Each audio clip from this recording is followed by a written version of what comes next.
ലോകത്തെ 5 പ്രമുഖ രാജ്യങ്ങളിൽ നിന്നും അമേരിക്കയ്ക്ക് നേരെ വൻ തോതിലുള്ള ആണവ ഭീഷണിയുണ്ടെന്ന് അമേരിക്കൻ രഹസ്യാന്വേഷണ വിഭാഗം മുന്നറിയിപ്പ് നൽകി. റഷ്യ, ചൈന, ഉത്തര കൊറിയ, ഇറാൻ, പാകിസ്ഥാൻ തുടങ്ങിയ രാജ്യങ്ങളാണ് അമേരിക്കയുടെ സുരക്ഷയ്ക്ക് വെല്ലുവിളിയാകുന്നത്. 2026 ആനുവൽ ട്രെൻഡ് അസസ്മെന്റ് റിപ്പോർട്ട് അവതരിപ്പിച്ചുകൊണ്ട് രഹസ്യാന്വേഷണ വിഭാഗം മേധാവി തുൾസി ഗബാർഡാണ് ഇക്കാര്യം വ്യക്തമാക്കിയത്. അമേരിക്കയെ ആക്രമിക്കാൻ ശേഷിയുള്ള മിസൈലുകളുടെ എണ്ണത്തിൽ വൻ വർധനവാണ് റിപ്പോർട്ട് പ്രവചിക്കുന്നത്. 2025 3000 മിസൈലുകളുടെ എണ്ണം 2035 16,000 കുതിച്ചുയരുമെന്ന് തുൾസി ഗബാർഡ് ചൂണ്ടിക്കാട്ടി.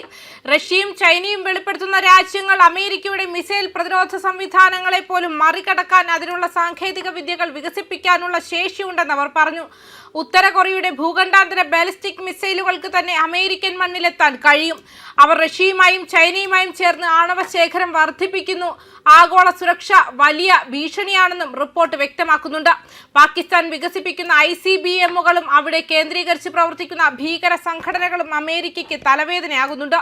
അതേസമയം ഇറാൻ വിഷയത്തിൽ പ്രസിഡന്റ് ഡൊണാൾഡ് ട്രംപിന്റെ വാദങ്ങളിൽ നിന്നും വ്യത്യസ്തമായ നിരീക്ഷണമാണ് ഗബാർഡ് പങ്കുവച്ചത്. ഇറാൻ ആണവായുധ നിർമ്മാണത്തിന് തൊട്ടടുത്തെത്തിയെന്നും ട്രംപ് അവകാശപ്പെടുമ്പോൾ 2025 ജൂണിൽ അമേരിക്ക ഇസ്രായേലിന് ആക്രമണത്തിന് ശേഷം ഇറാൻ യുറേനിയം സമ്പുഷ്ടീകരണ പ്രവർത്തനങ്ങൾ പുനരാരംഭിച്ചിട്ടില്ലെന്നാണ് രഹസ്യാന്വേഷണ റിപ്പോർട്ട് സൂചിപ്പിക്കുന്നത്. അതേസമയം ഇറാനെതിരായ US സൈനിക നടപടിയെക്കുറിച്ചുള്ള ആഭ്യന്തര ഇന്റലിജൻസ് ചർച്ചകളെക്കുറിച്ച് നേരിട്ട് അഭിപ്രായം പറയാൻ ഗബാർഡ് വിസമ്മതിച്ചു.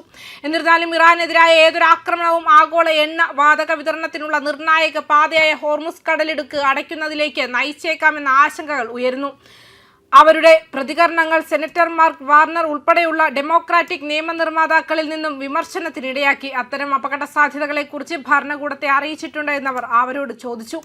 ഇന്ത്യയും പാകിസ്ഥാനും തമ്മിലുള്ള ബന്ധത്തിൽ തുടരുന്ന ആണവ അപകട സാധ്യതകളെ US ഇന്റലിജൻസ് കമ്മ്യൂണിറ്റിയുടെ വാർഷിക ഭീഷണി വിലയിരുത്തൽ റിപ്പോർട്ടും ചൂണ്ടിക്കാണിച്ചു. ഇരു രാജ്യങ്ങളും നേരിട്ടുള്ള സംഘർഷത്തിന് ശ്രമിക്കില്ലെങ്കിലും തീവ്രവാദ പ്രവർത്തനങ്ങൾ പ്രതിസന്ധി ഘട്ടങ്ങൾക്ക് കാരണമായേക്കാമെന്നും അത് കൂടുതൽ വഷളാകാൻ സാധ്യതയുണ്ടെന്നും റിപ്പോർട്ട് ചൂണ്ടിക്കാട്ടി. 2 ആണവായുധ രാജ്യങ്ങൾക്കിടയിൽ എത്ര വേഗത്തിൽ സംഘർഷങ്ങൾ ഉയരുമെന്നതിന്റെ ഉദാഹരണങ്ങളായി ജമ്മു കാശ്മീരിലെ പഹൽഗാമിന് സമീപം അടുത്തിടെ നടന്ന ഭീകരാക്രമണം ഉൾപ്പെടെയുള്ള മുൻകാല സംഭവങ്ങൾ അത് ഉദ്ധരിച്ചു. ദക്ഷിണേഷ്യയിൽ ISIS-Kയുടെ തുടർച്ചയായ സാന്നിധ്യം, അഫ്ഗാനിസ്ഥാനിൽ താലിബാൻ ഉൾപ്പെടുന്ന സംഘർഷങ്ങൾ, പാകിസ്ഥാൻ ഉൾപ്പെടുന്ന അതിർത്തി കടന്നുള്ള നടപടികൾ എന്നിവ റിപ്പോർട്ട് കൂടുതൽ എടുത്തു കാണിക്കുകയും ചെയ്തു. പാകിസ്ഥാനും അഫ്ഗാനിസ്ഥാനും തമ്മിലുള്ള സമീപകാല സൈനിക കൈമാറ്റങ്ങൾ ഗണ്യമായി വർദ്ധിച്ചുവെന്നും പാകിസ്ഥാൻ ആദ്യമായി അഫ്ഗാൻ നഗരങ്ങളെ ലക്ഷ്യമിടുന്നതായും റിപ്പോർട്ടുകളുണ്ട്. ന്യൂസ് ഡെസ്ക് കർമ്മ ന്യൂസ്.